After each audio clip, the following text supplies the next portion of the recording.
गावाचं नाव खेड आहे. इथे ग्रीनरी खूप आहे, पोल्युशन कमी आहे आणि मला जास्त करून खेडला राहायला आवडतं कारण ते टुरिझमसाठी फेमस आहे. कोकण रिजन पूर्ण फेमस आहे. फोर्ट्स आहेत, बीचेस आहेत, तिथं आपण फिरू शकतो आणि सिटीपेक्षा इथलं वातावरण पुरं वेगळं आहे. माझा फेवरेट बीच मुरुड आहे.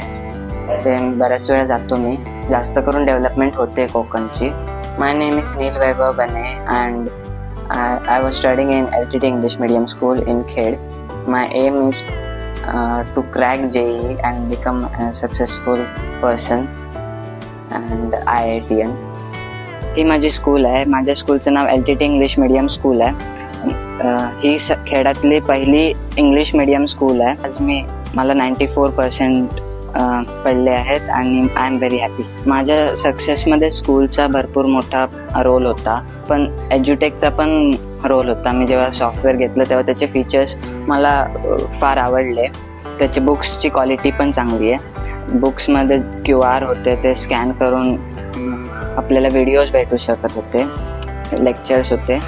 लेक्चर्समध्ये जर डाऊट काही असला तर आपण लाईव्ह लेक्चर्स पण होते संध्याकाळचे, मग तेव्हा आपण विचारू शकतो. आणि एज्युटेकचे टीचर्स खूप फ्रँक आहेत, फ्रेंडली आहेत आणि त्यांच्याशी बोलताना काही वाटत नव्हतं, एवढं घाबरायला होत नव्हतं. एज्युटेकचे जे बुक्स आहेत ते बुक्स माझ्या हातामध्ये ज्यावेळेला सुद्धा मिळाली ना, त्यावेळेला त्याची quality was too much good as well as concept was good. कारण बऱ्याच वेळा काय होतं की काही मुलांना वाचून कळतं, काही मुलांना थोडंसं रायटिंग जास्त केल्यानंतर समजत असतं, पण काही मुलं जी थोडीशी व्हिडिओ व्हिज्युअलाइज पद्धतीने जे समजतात ना, त्यांच्यासाठी एज्युटेक इज टू गुड. कारण व्हिडिओमध्ये बऱ्याचशा कन्सेप्ट मुलांना क्लिअर होतात. अजून एक गोष्ट मी नोटीस केली की नीलच्या बाबतीत तो एक्झामला जाईपर्यंत ते व्हिडिओज बघत होता कंटिन्युअसली, आणि त्याचा एकंदरीत ज्यावेळेला रिझल्ट येणार होता ना, आम्ही थोडंसं शुअर होतो की तो सुद्धा शुअर होता की मला 90% मिळतील. आणि एज्युटेकचा रोल खूप महत्त्वाचा आहे याच्यासाठी. तर मला सुद्धा असं वाटतं की मुलांनी थोडंसं स्टडी करत असताना वेगवेगळ्या पर्यायांचा वापर करणं गरजेचं आहे. 8 पर्यंत बरेचसे सब्जेक्टमध्ये आहे ना, त्याचा परफॉर्मन्स एक ॲव्हरेज परफॉर्मन्स होता. म्हणजे स्पेशली तुम्ही बघितलं तर B2, मॅथ्समध्ये त्याला B2 आहे, इंग्लिशमध्ये B2 आहे.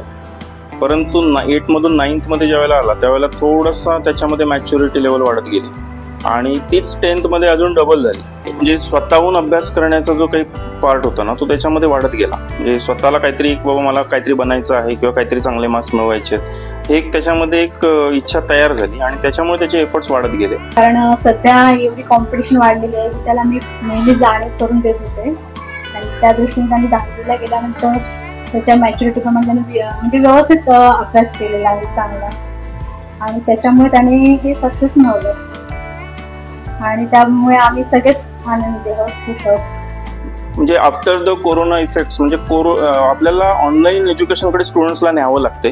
कारण त्या 2 वर्षामध्ये मुलं बऱ्यापैकी हॅबिच्युअल झाली होती की ऑनलाईन टीचिंगमधूनच, कारण त्यांच्याकडे दुसरा काही ऑफलाईनचा प्लॅटफॉर्म नव्हता त्यावेळेला.